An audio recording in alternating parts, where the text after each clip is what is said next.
Welcome back, Deadites and Ghost Beaters, and if you're new to the channel, I'm Oldhead Gaming. Of course, I did my video today.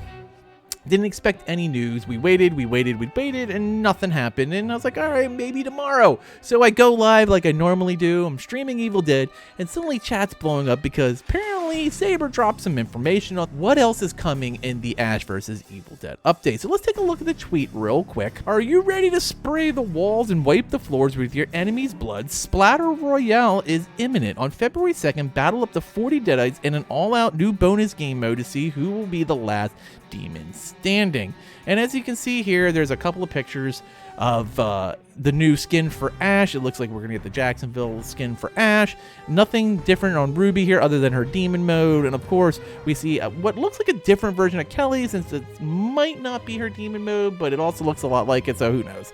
It could be either way, but we definitely have the Jacksonville skin for Ash as a third confirmed skin for the upcoming update. And this is a really weird mode to be added to an asymmetrical PvP. Is this a 40-man battle royale that they're adding to the game where everyone plays as Deadites and it's last man standing? And if it is, this is interesting. This makes more sense with the news that we heard that Evil Dead, the game, is going to be on PlayStation Plus come February. And usually that'll drop right around the time the update does, because the update's going to go live on the 2nd. Plus games will probably update on Tuesday the 5th.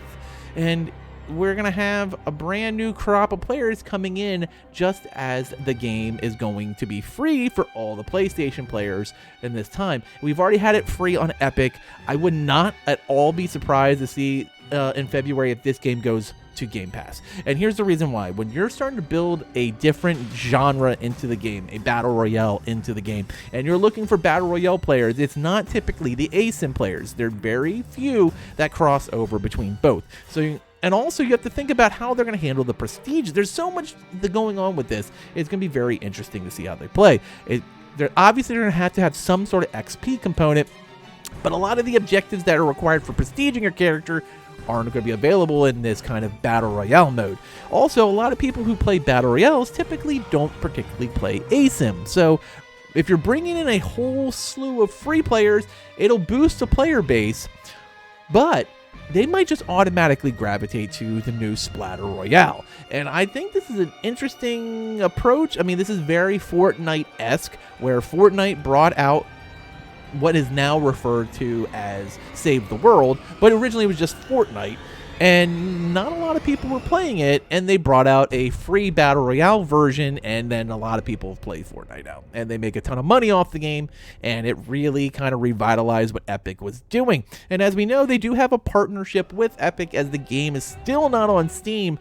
And this is interesting. Like, I'm not exactly sure how they're going to play this out completely, and I'm really looking forward to some further information, hopefully before Thursday, and we can understand what exactly this mode entails, because right now it sounds like it's going to cater to a completely different group of people and will not really benefit your hardcore ASIM grinders who have been grinding the game since day one, but could be a completely different genre of the game in itself, which people might flock to. And for a game that hasn't been really good at getting skins out and for getting character models out for people to get a hold of, this is a really weird transition.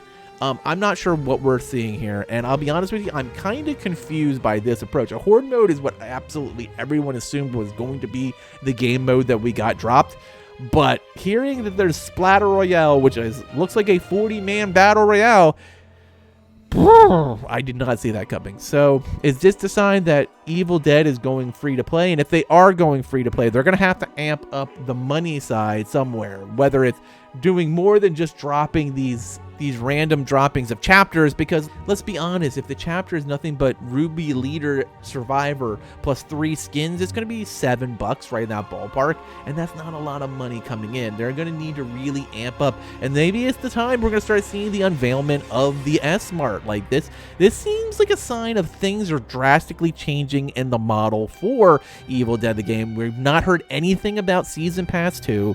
We're finding out they're adding a battle royale to the game, which would drastically change the landscape of Evil Dead. And now we're finding out that, you know, maybe this is a different path altogether that they're planning to take. We could see a complete 180 on this game, and maybe that might become the focus while the actual game becomes the background noise. I don't know. Tell me what you think. I'm looking forward to seeing how this thing works out in principle. Obviously, we will be streaming some Splatter Royale, of course, on Thursday when I'm live at 12 p.m. Eastern Standard Time. We'll be doing some videos before that. I don't even know what to say. I'm just going to hear your thoughts below in the comments. As always, thanks for watching. And later, mates.